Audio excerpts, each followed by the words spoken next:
আসসালামু আলাইকুম, স্বাগত জানাচ্ছি আপনাকে নূর ডিসিবি নিউজের আন্তর্জাতিক সংবাদে। আমি মিম। শুরুতেই থাকছে সংবাদ শিরোনাম। ট্রাম্পের ক্ষমতা দখলের আহ্বানকে বৃদ্ধাঙ্গুলি দেখালেন ইরানিরা। রাতে নতুন করে হামলা শুরু, বিকট বিস্ফোরণে কাঁপছে দুবাই। খামেনি নিহতের দাবি অস্বীকার ইরানের। ইরানের প্রতিরক্ষা মন্ত্রী ও বিপ্লবী গার্ড প্রধান নিহত। এতক্ষণ শুনছিলেন সংবাদ শিরোনাম, এবার বিস্তারিত। তবে আপনাদের কাছে ছোট্ট একটি অনুরোধ, এই ভিডিওটিতে একটি লাইক এবং কমেন্ট করে জানিয়ে দিন কোন জেলা থেকে বা কোথা থেকে আপনারা আমাদের এই ভিডিওটি দেখছেন এবং শুনছেন। ট্রাম্পের ক্ষমতা দখলের আহ্বানকে বৃদ্ধাঙ্গুলি দেখালেন ইরানিরাই। ইরানের রেজিম চেঞ্জ তথা শাসন ব্যবস্থার পরিবর্তনের জন্য যুক্তরাষ্ট্র ও ইসরায়েল যৌথভাবে দেশটিতে হামলা চালিয়েছে। এতে বিভিন্ন স্থাপনার ব্যাপক ক্ষতি হলেও তাতে সন্তুষ্ট হতে পারেননি মার্কিন প্রেসিডেন্ট ডোনাল্ড ট্রাম্প। তিনি ইরানি জনগণকে দেশটির ক্ষমতা দখল করার জন্য আহ্বান জানান। ট্রাম্প শনিবার 28 ফেব্রুয়ারি এক ব্রিফিংয়ে বলেন, ইরানের জনগণ, আপনাদের সহায়তায় আমরা হামলা চালাচ্ছি। আপনারা রাস্তায় নেমে আসুন এবং রাষ্ট্রীয় ক্ষমতা দখল করুন। কিন্তু তার ডাকে কেউ সাড়া দিয়েছে বলে কোনো প্রতিবেদনে দেখা যায়নি। তবে তার সেই আহ্বানকে বুমের্যাং করে রাস্তায় নেমে এসেছেন দেশটির ইসলামী বিপ্লবপন্থী জনগণ। তারা তেহরানে ইরানের সর্বোচ্চ নেতা আয়াতুল্লাহ আলী খামেনির ছবি হাতে রাস্তায় মিছিল করছেন এবং তার পক্ষে নানা স্লোগান দিচ্ছেন। রাতে নতুন করে হামলা শুরু, বিকট বিস্ফোরণে কাঁপছে দুবাই। সংযুক্ত আরব আমিরাতের দুবাইয়ে নতুন করে হামলা হচ্ছে। শনিবার রাতে আল জাজিরার প্রতিবেদনে বলা হয়, দেশটির আকাশে একের পর এক প্রজেক্টাইলের শিখা দেখা যাচ্ছে। সেসব প্রতিহত করতে ইন্টারসেপ্ট ক্ষেপণাস্ত্র ছোড়া হচ্ছে। এতে বিভিন্ন স্থানে বিকট বিস্ফোরণের শব্দ শোনা যাচ্ছে। পরিস্থিতি মোকাবিলায় কাজ করছে দেশের সব বাহিনী। এদিকে কাতারের রাজধানী দোহায় আবারও ক্ষেপণাস্ত্র হামলা হয়েছে।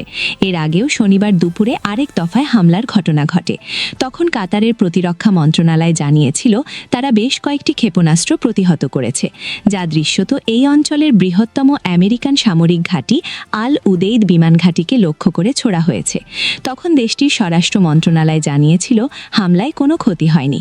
নতুন করে হামলায় ক্ষয়ক্ষতির কোনো তথ্য এখনও জানা যায়নি। খামেনি নিহতের দাবি অস্বীকার ইরানের। ইরানের পররাষ্ট্রমন্ত্রী আব্বাস আরাগচ্চি বলেছেন, দেশটির সর্বোচ্চ নেতা আয়াতুল্লাহ আলী খামেনি এখনও বেঁচে আছেন। যতদূর আমি জানি, তিনি নিহত হননি। ইসরায়েলের চ্যানেল 12 খবর প্রকাশের পর পররাষ্ট্রমন্ত্রী আব্বাস আরাগচ্চি এনবিসি নিউজের সাথে এক সাক্ষাৎকারে কথা বলেছেন।